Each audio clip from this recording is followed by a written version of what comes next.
Howdy, howdy. Welcome back. I'm surprised y'all decided, watch me again to talk about D&D, but I wanted to talk about something really quick, but something's a little bit off. Wait, just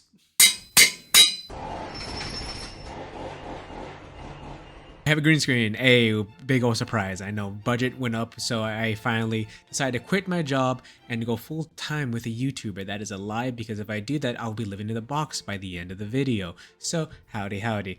Devil DM or just Jordan, and today I want to talk about different ways we can ruin a D&D session, a top 5, number 5 list, do the prototypical YouTuber stuff. You know what I mean? You know what I mean? But yeah, talk about just 5 things that I've run into, if I've seen personally, that has ruined a D&D session, that's ultimately made things not fun, uncomfortable, or just end up kind of slowly dying away as all things do. So let's get just right into that. If you want to like and subscribe, please do, and yeah, let's talk about it.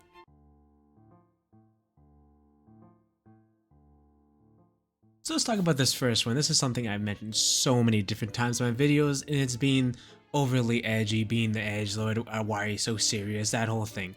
It's something I am so adamantly passionate about because it's something that can be easily implemented to any type of D&D game, whether it's either, a grim, dark type of fantasy world, or it could be more of a Lord of the Rings stuff, but little sprinklings of some edginess, some undertones of something bad happening that can really amplify the flavor of a world, of a campaign, of the interaction between the different characters. That type of thing makes it very, very fascinating. See, the problem is whenever the DM, the player, or maybe a combination of both, want to add a little more edginess to it, and they don't really know how to properly introduce it to be in a tasteful manner, so they just cram-fist it in there, and it comes out of nowhere, so it's just shock value, and everyone's like, oh, I wasn't expecting that. It can leave a very bad taste in one's mouth, because if you don't handle certain subjects properly, it could be seen as very disrespectful, and it really is. And so, players who interact with this, or who really didn't sign up for it, and it wasn't brought up or anything like this, are automatically like, oh, I don't want to do this, I don't want to play this game. So maybe they stop showing up less, maybe they make up more excuses, and they just kind of fade away.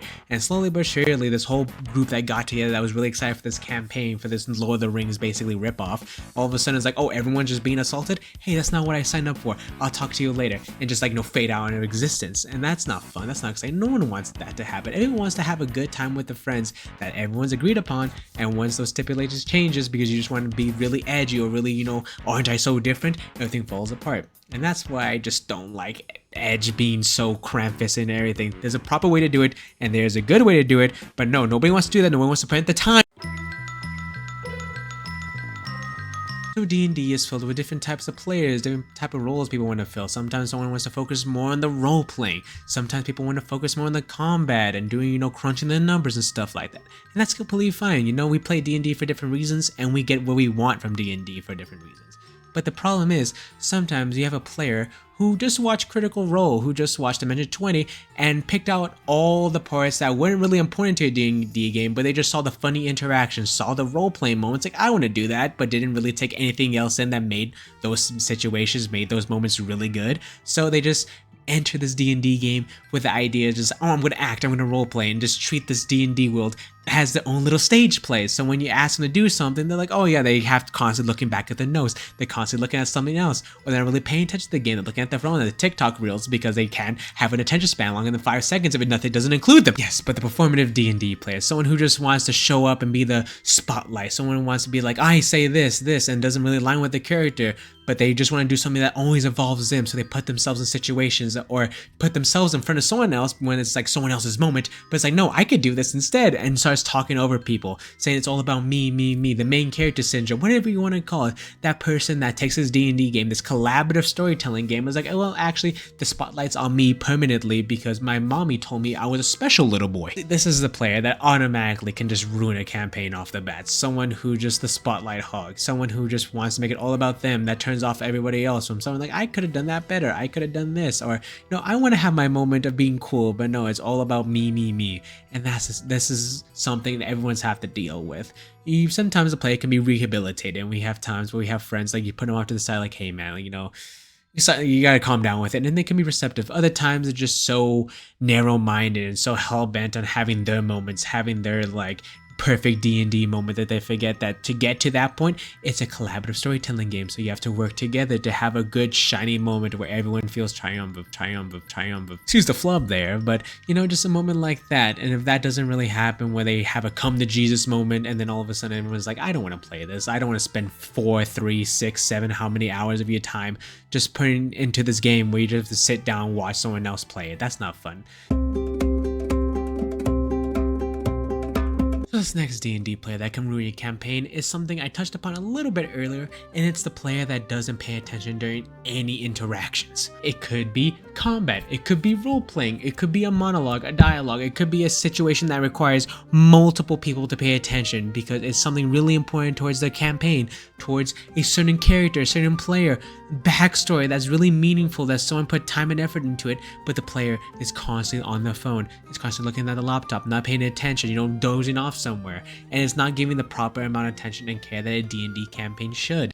Now, I'm not saying players have to put 100% of the attention onto the game at all times. There are plenty of times down moments during campaigns when like a combat is taking really long between like 2 players, so because the spellcasters, they're going through all the spell lists and you're just a barbarian, it's like, okay, let me my phone, let me just check what's going on Instagram or something. That's simple, that's fine, but it's once the constant interruptions of someone like, hey, pay attention, it's your turn, like, hey man, what do you say, hey, I'm talking to you, of this constantly happening, of someone having to remind the DM, other players like, hey man, say something, or this is important, pay attention. When this constantly brings up, it drags everyone else down because every single other person, the DM, the other players, are putting a proper amount of time and effort into something that this should be a collaborative storytelling game, and people should work together. People want to put their own hours of free time. They don't have to do this. They don't have to play a D&D game. They can go play Rogue Trader or something, you know what I mean? But they choose to be together and play this game because it's fun. But when you don't take that seriously and you basically throw it in the face because you want to look at some AI generated slop on TikTok,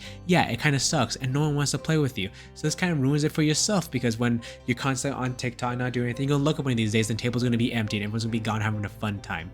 Nobody wants to be like that. So I'm not saying put 100% of your attention to it at all times. Just give a little more effort, give a little more participation. It goes a long way, and you realize when you try a little bit more, you get a little bit more out of it. You get more fulfillment out of it. So if you'd be just a little bit more willing to put down the phone and roll some dice and talk and role play and do all of this, you'll have a so much better time.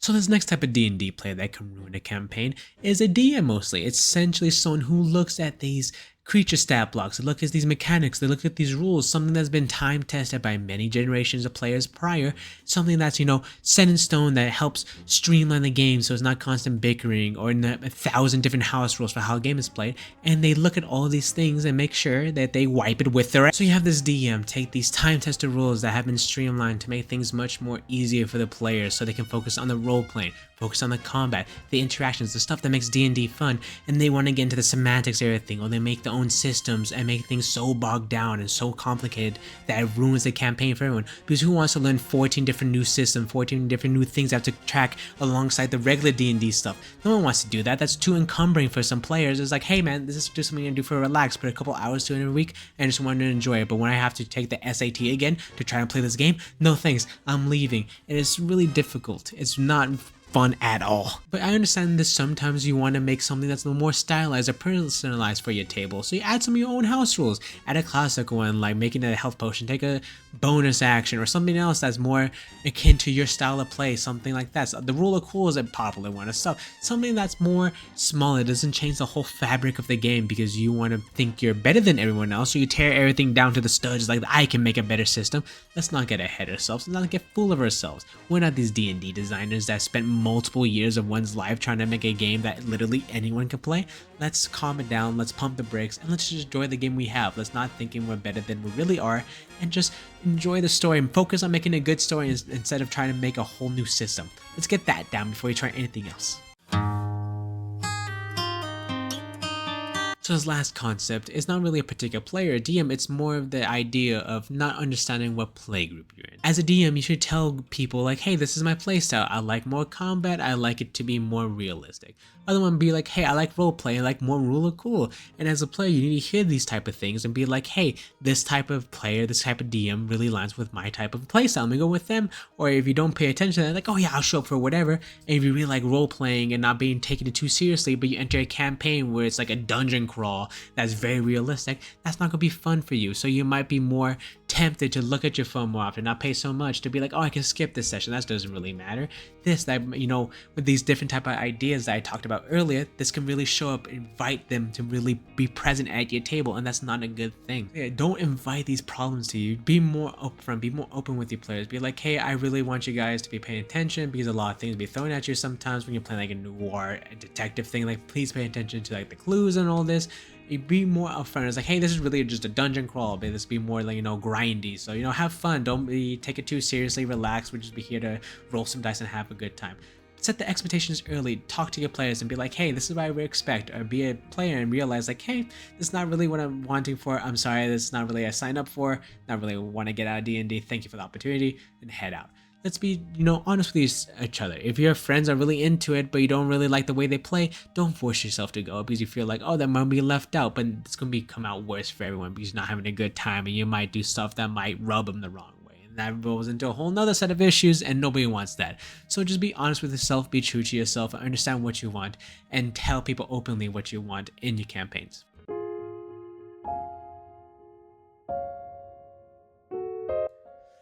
So yeah, that's about it. Yeah, I had the budget increase, which is really cool. Me and my 23 subscribers are really going to hit it big pretty soon. You watch. But yeah, I'm really excited to have this little thing. So y'all just won't see the, you know, random backdrop of my apartment anymore. So that's pretty cool. I could throw fun things like this up here. Ooh, yeah, so sorry, just looking at the camera on the side, but hope you guys enjoyed. I have that Eisenhorn video that I'm working on.